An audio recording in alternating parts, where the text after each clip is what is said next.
suppose, about who I am, just because I think that will be useful to explain a few things about our organisation.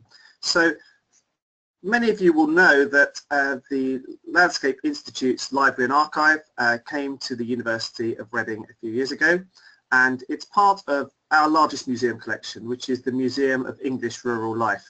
Now, there are a few hostages to fortune in that name. We do collect material from around the UK, but Museum of English Rural Life we are.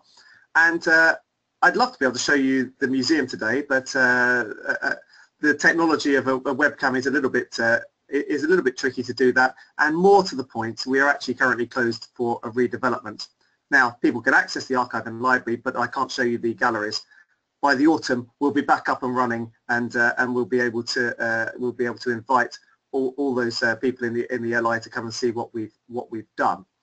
The presentation I'm going to give today is based on one which I gave at the LI's AGM, which was held here in Reading prior to our joint annual lecture, which was the Jellicoe lecture and the Museum of English Rural Life annual lecture, the James Corner event, which some of you may remember from last autumn. So if you've seen my presentation on this before, I apologise. I will try to make it as engaging as I possibly can. And it's really an overview of where we've got to and where we want to go in terms of the collections that are now held here. And I think some of that is, it's important to think about it in terms of a genuine partnership, which I think this is. I mean, I think and I think it's developed really well in the sort of 2 to 3 years that we've been working together. I think it's really come together. So once I've given this presentation, which is relatively short, I then want to talk a little bit about our vision, and I want to talk a little bit about some of the more concrete future plans that we have for this area. So, without further ado, let's crack on. Our landscape heritage, a journey into the past, the vision for the future. You see a little bit of Geoffrey Jellicoe's work on the opening slide. Let me see if the PowerPoint works. Oh, it does. That's good. The museum and landscape. So the Museum of English Rural Life has been around since 1951, 65 years old nearly, about to get its bus pass. It's a museum that was established in the University of Reading at a time which was very interesting in terms of the landscape, but also in terms of particularly of agriculture. Agriculture was moving from essentially a human and animal powered business with occasional steam input to something that was really driven by the internal combustion engine, and that was causing huge changes to practices and therefore to landscapes.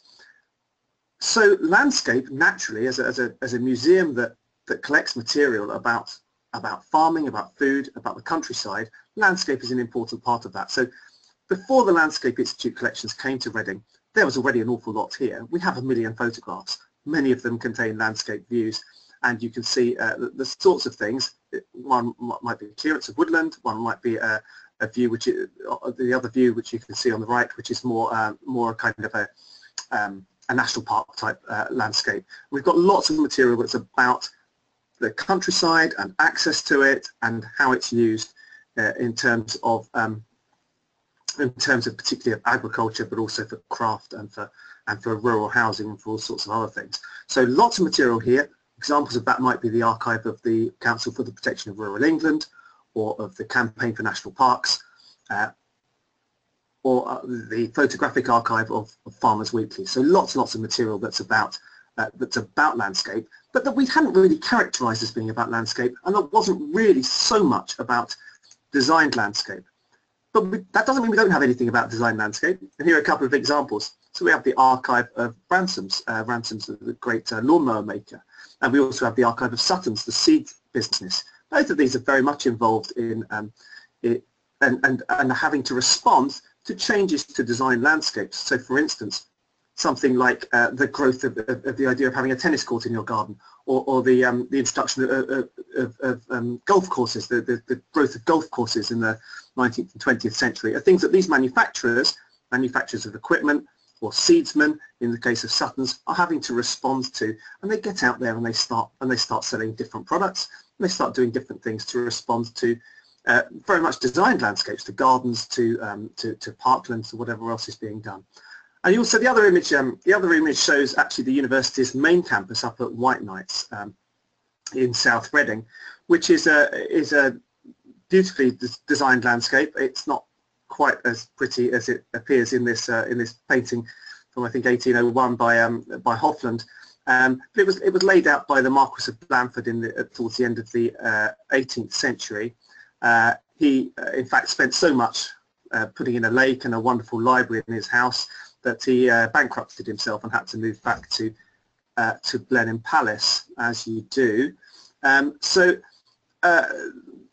we have a wonderful historic landscape with some beautiful plantings, and we have archives relating to designed landscape as well. But again, we hadn't really characterised it as being archives of landscape design, and hadn't really thought about it in those terms, I suppose, until the LI collection came along. Landscape management, I think, is much more part of it. So you can see whether that's for farming or whether that's hedge laying or whatever else it may be. We had lots of material that I suppose was on the landscape management side rather than on the landscape design side. Again, not really characterised as landscape management, but at the same time, extremely important material. I suppose I wanted to say something about how this journey started for me. And I suppose the moment I'd had various meetings with members of the Landscape Institute about the possibility of the archive coming here, but at that time the archive was in storage, and so I hadn't really seen it and hadn't really quite got a sense of it. And I suppose I got the sense of it, started to get a sense of it when Hal Moggridge very kindly invited me down to Filkins, the garden that you can see there, to have a look at Brenda Colvin's material, and sort of standing in that garden, I suppose it started something rolling for me, which is that this is about people and places. It's not just about the rolls of drawings, and it's not about the project files, and it's not about all those things. The story we're really telling is about people and places, and I think all those other things, all the books and all the materials have to be subservient to that very powerful idea. And I think standing in that garden, I started to kind of grasp, oh yes, we need to understand who are the people, fascinating, amazing, pioneering people, and what are the places that they influence? Where are the landscapes that they created or that they transformed, and how do or what evidence do we have of the work that they did, even if the actual landscape has gone? And that's what the archive is really all about. Very different places, because there's a huge diversity in the collections that we have, and so in this case, this is Catch Bells, a Brenda Colvin design for a garden in Essex, which is utterly stunning drawing. But at the same time, she then is working on this type of project, which I think is Gale Hill for Central Electricity Generating Board, and yes, a different type of challenge. And then, as often happens when we start thinking about archives, we start making links, and some of those links are really fascinating. So this is designed for this is a photograph of the garden at Sutton Courtenay. Now, Sutton Courtenay was the work that was done for David Astor. We think, oh, hang on, David Astor. We have his parents' papers, because we have Nancy Astor and Waldorf Astor's archive here. You can see there the visitors' book for Cliveden, their house. And of course, Sutton Courtenay was also the home of Nora Lindsay. Now, Nora Lindsay was the landscape architect who worked on the Cliveden estate. So you can see the Cliveden estate at the bottom right there. So suddenly you think, good grief, actually there's a whole circle of people here.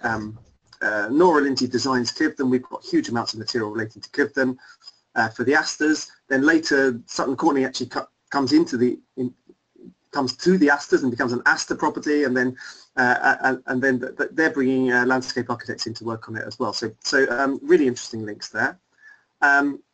Also some amazing links with the Great Exhibition of 1851 and with the Crystal Palace. So We've got a lot of collections relating to the Great Exhibition, including material. You can see the design we think for a tile by Owen Jones that's at the bottom left there. Owen Jones, of course, did a lot of the interiors for that, and he also did a lot of the work when it moved down to Sydenham. And then on the other side, you can see Edward Milner's drawing for the in the Milner White collection for the landscaping when the Crystal Palace was moved to Sydenham. So working with Jones, I mean, and Paxton around these ideas, and we've got lots of designs by Owen Jones. He worked as a graphic designer, so we've got lots of his material on that. We've got lots of material about the Great Exhibition. You start digging away, you start finding the links very, very quickly. I think it's worth stepping back and saying that some of this collection is very beautiful. I think it's fair to say that that some of the drawings you see the Scunthorpe gardens are by Milner White again, Milner White business again, and really stunning. You can see the same style as those Crystal Palace drawings, and then a generic design for parks and gardens by L.A. Hubbard, who's a lesser known landscape architect, and perhaps is lesser known because I think he put a bit too much effort into the quality of his presentation and his drawings, maybe than he did drumming up new business, because he's certainly produced works of art. And then you see something like this, Sylvia Crowe, a few lines really on a piece of paper, and yet she's captured the essence of what she wants to do with this landscape, and very sparse, very simple, but wonderfully rich for those people like you who can read these kinds of drawings and see the landscape and understand the process. It's a global collection. Let's not be hung up on the term Museum of English Rural Life. Within the Jellicoe archive, there's plenty of material from far-flung places. Galveston, Texas, that incredible scheme of Jellicoes along the shoreline, which is quite incredible, and you can see the beauty in those drawings as well. But it does also bring it home, and it's quite nice to have more Peter Brooks. Sadly unrealised designs for lovely canopies along Broad Street here in Reading. If only we'd gone with that scheme, because I think it would have been marvellous for this town. And in fact, quite interestingly, we had a presentation, a study day at the weekend that was looking at new towns, and we were looking in particular at the work of Gordon Patterson. Of course, he's a Reading alumnus, but it also did actually produce a landscape plan for our own White Knights campus, which we saw in that painting earlier. So again, we have things that give us a little bit of a local interest as well. But essentially, this is a British collection, but it's also an international collection. There's stuff about the Allies' own history here, not just the formal records, but also lovely things like this. Michael Oldham's designs for the medals that the President's medal and the gold medal as well. This is Colvin, I think, for that's looking at again power stations, and you can really see. I really love this series because you really kind of get an idea about the scale on which these kinds of schemes are working. I think you sort of think, good grief, actually, we haven't even thought about for us as archivists, for us as in many ways as novices in this area, we haven't thought about the scale of work that's involved in some of these schemes, and the kind of the huge wide impact that those types of projects can have, even though obviously they achieve them in many, often in very subtle ways. Town and country. I'm going to start with town. Two very different urban landscapes here. You can see. I think that's Sylvia Crowe for Salisbury. A very old town, but perhaps not a typical one. but one that obviously needed to be treated very sensitively. And I think that's probably Jakobsen, the other one, and I think that's Hounslow. You can see dealing with an architect who has set, I think it's fair to say, a challenge in terms of using the landscape to soften the building, which I've looked at the whole series of photographs, and I think it's fair to say that Preben Jakobsen did an amazing job with I think that's Hounslow Civic Centre. That's Jakobsen again with the landscape view, and that's up at Denham, Gerrards Cross kind of area, and that's so a very big scheme, a very wide scheme. And then the entrance gates are by L.A. Hubbard again. We particularly like the dog that he's snuck in there. So some very grand schemes. Hartwell by Jellicoe, you can see there, and I think it's another Sylvia Crowe scheme. And then people working right down to the tiny details. So we're back to Filkins here, to the to Brenda Colbin's garden, and we're also looking at Jakobsen and the detail of those drain covers, the details of those bits of metalwork that he's wanting in there, and this is it's part of his, I suppose, part of his teaching materials really, rather than anything else.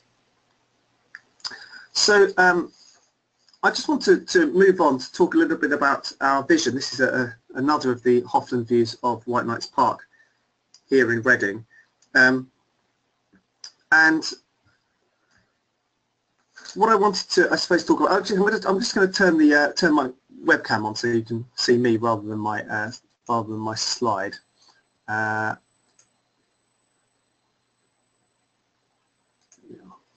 So I want to talk a little bit about how what we've done and what we want to do with the archive and the library here. We found the collaboration with Landscape Institute, and the Landscape Institute has been very generous in its funding, to be really inspirational in terms of how we engage with a wider public and how we help people who are perhaps unfamiliar with landscape and with landscape heritage to engage with it.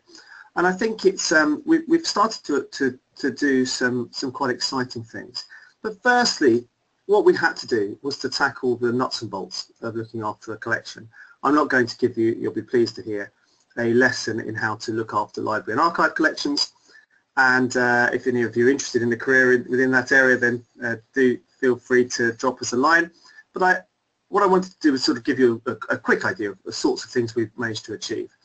The first thing we did, obviously, was just to get to grips with getting the collections into the correct storage and working out what we have in a broad sense. And we then moved on to some detailed cataloguing. We're almost at the end of cataloguing all the book materials. We've got some good lists of the journals, and most of the archives have been catalogued to a pretty good level. So we've done a lot of work. We've also looked at the condition of materials. We've done a certain amount of digitization to help with that. We've looked at the legalities of transfer. We've tried to sort out some of the check what the copyright situation is. So a lot of the kind of the really boring stuff, to be honest, in terms of it. But if we don't do that, we can't go out and do those exciting things. I wouldn't have even been able to put together a presentation like I've given today without having had the opportunity to look through the catalogue and say, well, this looks interesting, or whose work is this, or are there some good digital images that I can use. So every piece of outreach work we do, everything that's about really connecting people with the heritage of landscape is based on the idea that we've preserved things properly, that people can come and see them very straightforwardly if they're doing some research, and that we've produced a catalogue so people actually know what's in there and can really find their way through those collections. We're going to carry on doing that work, and the reason we're going to carry on doing that work is not because we've been sort of sitting on our hands and not cataloguing. It's because inevitably and rightly, in my opinion, other archives and other collections of books have come in since we took over the LI's archive. So there has been a certain amount of additional material that was sort of, I suppose, waiting in the wings a little bit, and Jakobsen's material would come under that, and so perhaps with Gordon Patterson's. So material that people probably knew about, they probably, but it didn't go to the LI and it came straight to us. And I think that's something that's a challenge. We can't continue taking everything, but it's something that's been very important. So we've achieved a lot. That's not just what we've achieved in terms of cataloguing, but also I wanted to say what we've achieved already in terms of engagement, because I think our engagement with the landscape profession has already been good, and I think holding the AGM and the joint lecture here was a big step forward. And I was very pleased that we were able to do that, and lots of people were able to see us, and we were able to put on a good event.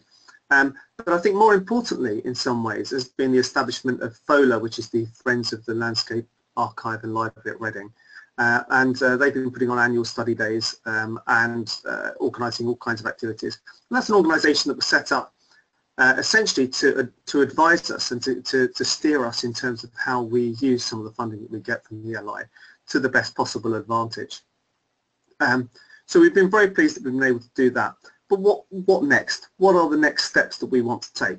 And I think there are several. I think we've for a long time known that we need to continue doing some cataloguing. We need to continue acquiring new things. We need to continue thinking about how we acquire things and where collections go and where they're best placed. Not everything is going to come here. Some of it needs to be kept locally. Some of it is appropriate for different regions. Some of it may be, you know, we should stay with the firm for a while. Perhaps if it's material they're still making constant use of. So lots and lots of questions we still need to answer in terms of that. And one of the things we wanted to do was to also pick up on books that came out during, I suppose, the time when the LI's collections were in storage. What important books were published? Let's make sure we've got copies of some of those. So pick up some of that, because the library here is a fabulous resource for people. So certainly there's still some work to be done on collections management. We then want to move on and start encouraging more use. Now, I think the collections here are wonderful, and I think they will. I think what we've got is a really engaged profession, a profession that really actually takes its heritage seriously, and you can understand that because looking at what's happened to the landscape in the past is an essential part of the process of designing it and transforming it for the future. So I think landscape designers, landscape managers, landscape architects are very much involved in the process of understanding historical layers, and I think that I think that means that you're very switched on to heritage, and I think that's a brilliant starting point for us. And we also have got a lot of enthusiasm that has come through from the from our friends group, and that's fantastic. I would much rather deal with enthusiasm than deal with apathy. So I think we've got a lot of use that's there, but there are certain things we'd like to push people towards. Part of that is about academic engagement, particularly we're thinking about some student bursaries to ensure people can travel. They need to use the archive in their studies, so that sort of thing, and also doing more of this sort of thing, this sort of presentation. It'd be great to have your feedback on it, because so that we're keeping that relationship going with the landscape profession. But I think in some ways, I think although there are some areas where we can push a little bit of specific use, excuse me, what I'm more concerned about, what I think a lot of us really see the potential here, is about reaching new audiences. And one of the great things about reaching new audiences is that in doing so, we're probably going to also unlock new sources of funding. So I want to say a little bit about some of the ideas we've had around that, and I think I've probably got a few minutes before we're due to move on to the question section of the presentation. I said right at the beginning, when we were looking at the Brenda Colvin and where I came in, and the day that I met the incredible Hal Mogridge, who I have to say is an archivist. The man can really look after and catalogue the material in his collection better than I can, I have to say. At that time, I could see that there had to be a link between the material that we have, the archives of these amazing people, and the landscape itself. And I suppose what we've been sort of searching for, but bearing in mind it's quite a new area for us, we've been searching for the right partnership in which to do that. And I think what we've found is that in our engagements, we've found that we think we can work quite well with Parks and Gardens UK, which, as many of you probably know, is a Heritage Lottery funded web project that's been going for quite a few years, going for about 10 years, which has enormous amounts of online information about open spaces, really, but actually also which belies its name somewhat, because it's about landscapes. It's a database of places and how they've been designed, and that's what we want to link into, really, is to use the power of that project. Now, we're at early days in terms of our discussions with them, but I think there's a lot of goodwill on both sides, and every engagement has come through very well. And so we're very keen to work with that partnership. I think some of the things that we will bring to that, they bring incredible information and a great technical platform. Some of the things that we would like to bring are the idea that we are a museum. We are a place which is about really engaging with people. And I think we're the best in the world. Most professional bodies, even when they operate in a library and archive, are not thinking necessarily about that broad public.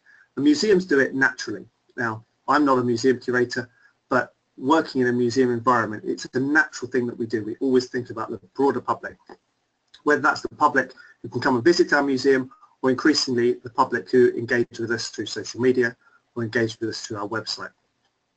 So we are very, very keen to make sure that what we do with these amazing collections is very broad and it's for a very broad public. And that what we do is we start to inspire people to think about the places that they go around them, to think about how those places came to look like they do and to be used like they do, and the people that have been involved in making that happen. So that's the sort of thing we're thinking about doing. We're thinking about lots of exciting online engagement, but we're also thinking about, actually, let's think about the events that we can do. What can we do to actually, really inspire people to think about those kinds of spaces. Now, I think a way into that is to think about public spaces, parks and gardens, in some ways. But I'm also really keen that we should be looking at some of those ones that I've shown you today. Let's think about some of those power stations and see if we can get people to really think about how transformative landscape architects have been in terms of the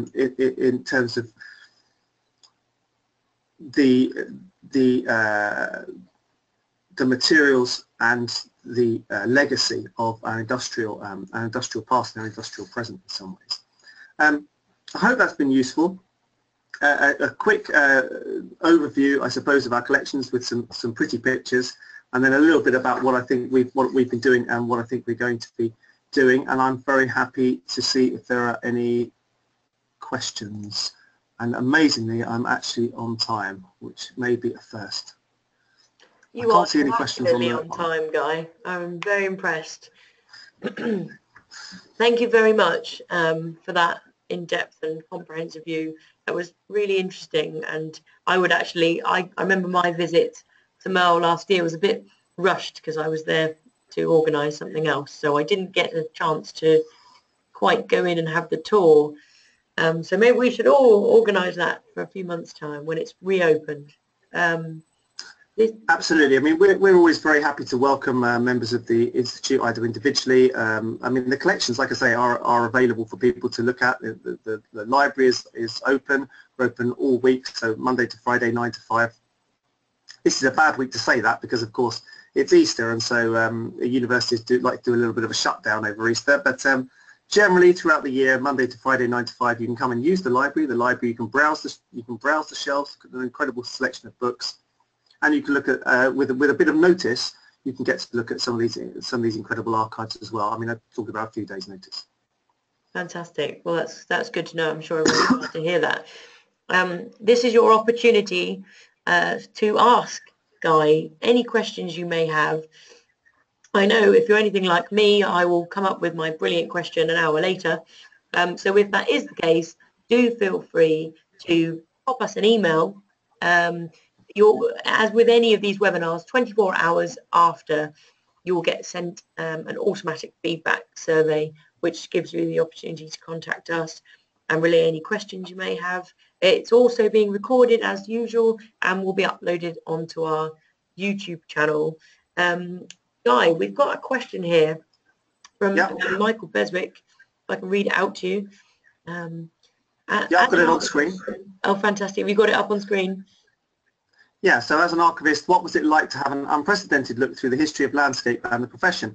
I would also like to say enjoyed the presentation, touching on subjects not covered since university. Thanks. Well, thank you, Michael. I'm glad you enjoyed it.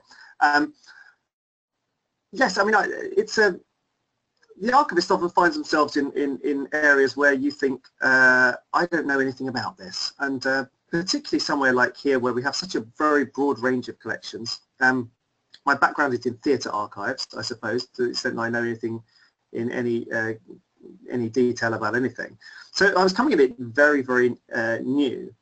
And I suppose the thing that struck me was that this was an organisation that really cared about heritage. And I think that was that came through very strongly. I mean, it came through strongly mainly because the LI had looked after its own collection and for a long time. And the change of status in that had clearly been it was very painful, and that was obvious, and something that the LI was prepared to back. So I was thinking in some ways in that context, looking through the archive. I think what you're immediately struck by is that this is a young profession. This is a profession that is very much in terms of its kind of structure is very kind of second half of the 20th century, and that's and so these lives didn't feel very far away from us, and I think that was one of the things that was very interesting about it. I mean, obviously there's a lot of interest in Capability Brown and there will be, I'm sure, in Repton. But I suppose that what was very interesting is this is quite modern, and and one of the great things about that is it means you can actually start to have conversations with people who actually were there.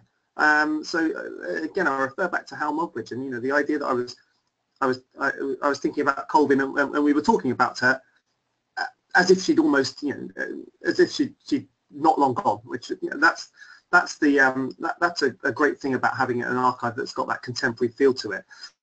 We're not having to really dig in and try and work out what people mean. We know what people mean because it's quite immediate to us. So it was good, and a lot of my colleagues have been really inspired by this archive and have been really really pleased to be able to stretch their knowledge, to find something that they didn't know anything about really, or didn't know very much about at all, and to start thinking about it. And like I say, I get really fascinated by the idea of making links between things, and it always excites me. There are two things, I suppose, that really excite us. Finding real buried treasure that no one knew was there. That doesn't happen very often. Although a colleague of mine seems to have found an undiscovered page of Caxton printing in the last few weeks. So watch this space, because that may be coming up quite soon as a press release.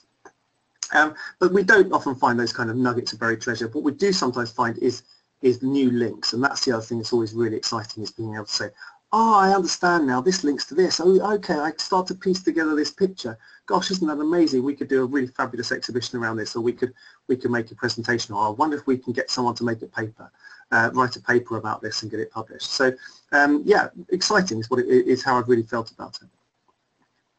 Any other questions? I'll just give the furious fingers time to type.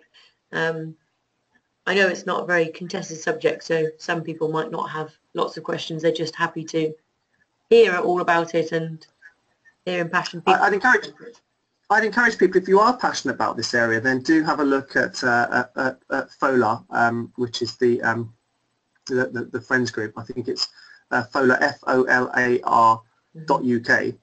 They got a very easy web address, and do have a think about joining that. And that's a good way of getting engaged with what we have here. And the study days so far have been really good. You also get an opportunity in the AGM to grill me with questions to your heart's content, as they did last Saturday. I'm still recovering. But no, always really fascinating and always really good because people are enthusiastic. And like I say, that's exactly what we want, is people being enthusiastic about this rather than being apathetic. Absolutely, yeah. Get involved, everybody.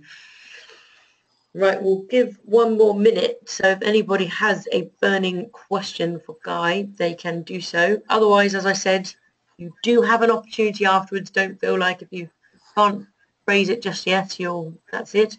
Do send us an email. We can get back to you.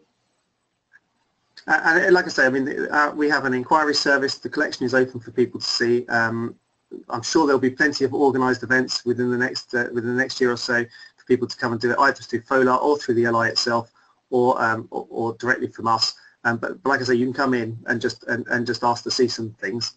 Best, if you want to see some of the drawings and the archives, best to let us know a few days in advance. I'll just give you the email address for that because that's the easiest way to do it. It's merl, that's MERL, at reading.ac.uk, merl.ac.uk. And that's the best way to kind of contact us if you need any information, or if you want to find out what sorts of things we've got. And do have a look at our website as well, reading.ac.uk/merl. That won't surprise you. And that's a very it's going to be relaunched, the website as well, so there'll be a lovely, fabulous new website coming up. And I really hope people are able to come and visit the museum when it reopens, because I think it's something that we really think we're going to be very proud of, and it's going to be there are a few little bits of landscape in there, but it's specific bits of landscape institute material in there. But I think it's going to be a fantastic thing for people to see who've got any kind of love or feeling for the countryside. Fantastic. Well, thank you very much, Guy. I've really enjoyed it. I'm really itching to come back and visit now, actually. I can't wait for the reopening. Oh, Ashley. Anytime, Lauren, just come along. Thank you. Oh, yep.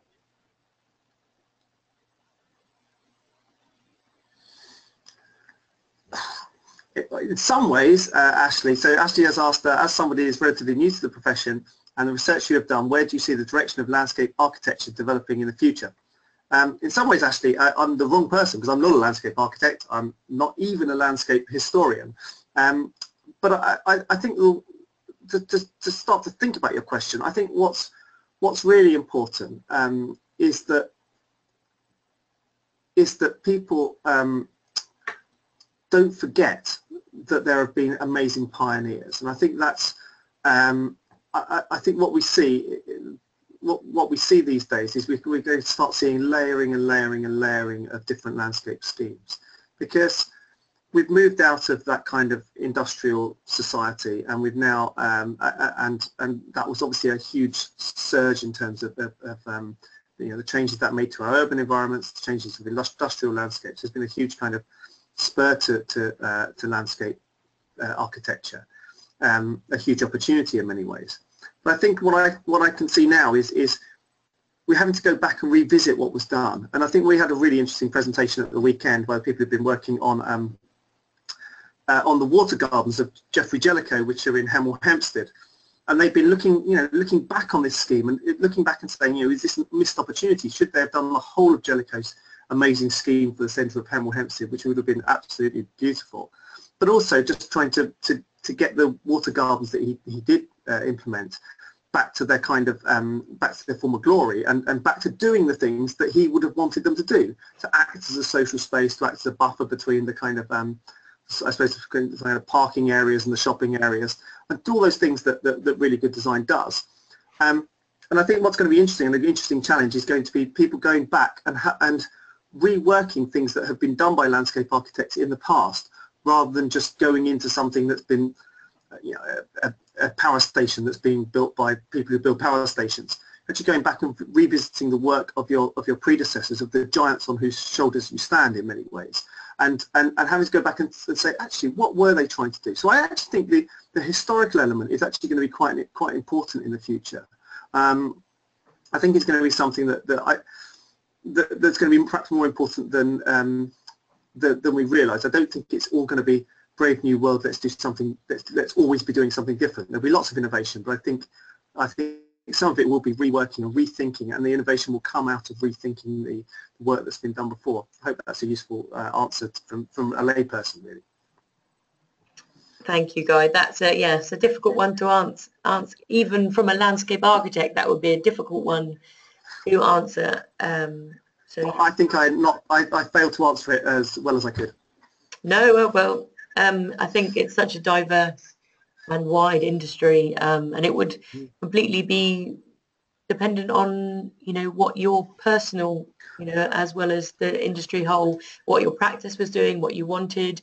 It's a very, very complex answer.